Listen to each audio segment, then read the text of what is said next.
नाज़रीन, आज आपकी मुलाकात एक ऐसी बहादुर खतून जिन्होंने अपने शोहर के इंतकाल के बाद अपनी सफ़ेद पोशी और खुददारी को बरकरार रखा, अपने रिश्तेदारों से मांगने के बजाय अपने कारोबार का आगाज़ किया। आज ये करीम ब्लॉक में बिरयानी का स्टॉल लगाए बैठी हैं और इनके हाथ में बहुत टेस्ट है। आपके शोहर का इंतकाल किस तरह हुआ? उनको ब्लड कैंसर था। ब्लड कैंसर तो बहुत बड़ी बीमारी है, उसमें बड़ा अखराजात आते हैं। किस तरह आपने सर्वाइव किया? समझे सब कुछ बिक गया, लूट गया, समझे हम रोडों पे आ गए उनका इलाज कराते कराते, लेकिन फिर भी उनका इलाज ना हो सका तो वो फौत हो गए। बिरयानी सेल करके आपका गुजारा हो जाता है, गुजर बसर अच्छा हो जाता है? बहुत मुश्किल से होता है, लेकिन जाहिर सी बात है, एक माँ हूँ ना, तो औलाद को अकेला भी नहीं छोड़ सकती और भूखा भी नहीं मरने दे सकती। पहले कहते थे लोग कि भाई बड़े बूढ़ों की मिसाल होती थी, अपना मारे तो छाँव में डाले, पराया मारे तो धूप में डाले, लेकिन आजकल तो अपने ही धूप में डाल देते हैं। आप ये देखिए कि आजकल आप लोग सब सर्दी है, आप लोग सब बिस्तरों में सो रहे हैं, हम लोग नीचे फर्श पे सोते हैं, मेरे बच्चों के पास बिस्तर तक नहीं है। तो मेरी सबसे रिक्वेस्ट है कि प्लीज़ इतना तो कीजिए मेरी हेल्प के मैं अपने घर के लिए कुछ कर सकूं। अस्सलाम वालेकुम, नूर पाकिस्तान से मैं हूं आपका मेज़बान मियां अब्दुल्ला। नाज़रीन, आज आपकी मुलाकात एक ऐसी बहादुर खतून बेटी माँ से करवाने जा रहा हूं जिन्होंने अपने शोहर के इंतकाल के बाद अपनी सफ़ेद पोशी और खुददारी को बरकरार रखा, अपने रिश्तेदारों से मांगने के बजाय अपने कारोबार का आगाज़ किया। आज ये करीम ब्लॉक में बिरयानी का स्टॉल लगाए बैठी हैं और इनके हाथ में बहुत टेस्ट है। जो भी इनके हाथ से एक दफ़ा खाता है वो लुत्फ़ अंदोज़ होता है। आइए जानते हैं इनकी ज़िंदगी की कहानी क्या है। अस्सलाम वालेकुम। वालेकुम अस्सलाम। समीना आपा, मुझे बताइएगा कि कब से आपने ये स्टॉल लगाया हुआ है? ये तकरीबन भी 25 दिन हो रहे हैं। इससे पहले क्या करती थी?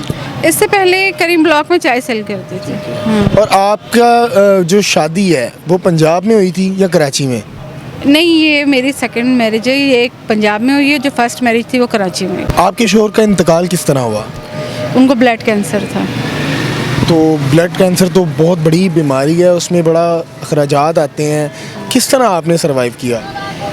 ये समझे कि देखें, समझे सब कुछ बिक गया, लूट गया, समझे हम रोडों पे आ गए उनका इलाज कराते कराते, लेकिन फिर भी उनका इलाज ना हो सका तो वो फौत हो गए। आपकी कितनी उम्र है? मेरी उम्र है 44 साल। बड़ा मुश्किल हो जाता है मार्केट में खतून का बैठना और चीज़ें सेल करना, यानी कि आप जिस तरह बैठी हुई हैं बिरयानी का स्टॉल गए हुए, तो कभी किन मुश्किलात का सामना करना पड़ता है आपको? मुश्किलात तो बस यही है कि ना देखें, बना एक तो मेरा ब्लड प्रेशर बहुत ज़्यादा हाई होता है, तो चूल्हे आगे इतनी देर बैठना, फिर मुझे बीपी हाई होता है, रोज़ाना गोलियां खानी 2-2 टाइम, और फिर यहाँ मर्दों के बीच में बैठना एक मुश्किल काम है। कितने बच्चे हैं आपके? मेरे 3 बच्चे हैं। कितने बेटे कितने बेटियाँ? 2 बेटे 1 बेटी। तो आपके बेटे आपका साथ नहीं देते क्या? वो काम शाम नहीं करते? मेरा बेटा एक है, यानी कि काम कर रहा है, वो मेडिकल स्टोर पे काम सीख रहा है अभी, उसको 8,000 रुपये सैलरी मिलती है। कितनी उम्र है? वो 17 साल का है। यानी छोटे ही हैं बच्चे भी? बच्चे। और घर आपका अपना है? नहीं, किराए का घर है। तो मुझे बताइएगा कि बिरयानी सेल करके आपका गुजारा हो जाता है, गुजर बसर अच्छा हो जाता है? नहीं, मुश्किल होती है, बहुत ज़्यादा मुश्किल होती है, बहुत मुश्किल से होता है, लेकिन जाहिर सी बात है, एक माँ हूँ ना, तो औलाद को अकेला भी नहीं छोड़ सकती और भूखा भी नहीं मरने दे सकती। देखा जाता है कि एक खातून जब बाज़ार में निकलती है काम करने के लिए तो उसके पीछे बड़ी मुश्किलात होती हैं, बड़ी बड़ी मुश्किल ज़िंदगी होती है। किसी का दिल नहीं करता कि वो घर में ना बैठे बाज़ार में आके काम शाम करे। तो क्या आपके अपनों में से किसी ने आपको हाथ नहीं रखा प्यार का कि बेटा तुम घर में बैठो, और घर में या कोई ऐसा सिलसिला कार बना के दिया हो जिससे आपकी रोज़ी चल सके? नहीं जी, पहले कहते थे लोग कि भाई बड़े बूढ़ों की मिसाल होती थी, अपना मारे तो छाँव में डाले, पराया मारे तो धूप में डाले, लेकिन आजकल तो अपने ही धूप में डाल देते हैं, समझ ले अपने ही तन्हा छोड़ देते हैं। किसी ने साथ नहीं दिया? बस साथ दिया होता तो मैं यहाँ होती, मैं इस तरह आके खड़ी होती यहाँ। मुझे लग रहा है कि आपकी लाइफ के पीछे बड़ी मुश्किलात, बड़ी दुख भरी कहानी है। बेटा दुख भरी तो है ही ना, देखे ना, यानी कि एक लेडीज़ के लिए दो दफ़ा उसका घर का मसला उजड़ जाना, फिर उसके बाद उसने एक स्ट्रगल की लाइफ गुजारी। 1.5 साल मेरे शौहर हॉस्पिटल में एडमिट रहे, 1.5 साल में उनके साथ हर जगह उनके साथ रही हूँ, तो मुश्किल तो थी ना, एक महंगा इलाज, फिर रोज़ाना ब्लड 8-8, 10-10 बोतल ब्लड अरेंज करना, बहुत सारी मुश्किलें थी, बच्चों को देखना, मकान का किराया, मुश्किलें तो बहुत ज़्यादा देखी हैं। तो ये कारोबार का आपको मशवरा किसने दिया, किस तरह ये इसका स्टार्ट किया आपने? ये जब मैं चाय थर्मोस में बेचती थी तो एक मेरी जानने वाली है, उन्होंने पहले भी जब मेरे शौहर जिंदा थे बहुत लोगों ने मुझे सपोर्ट किया था, तो उन्होंने कहा कि ऐसा करो कि कोई काम कर लो, क्योंकि हम हर कोई तो नहीं दे सकता ना हर वक्त।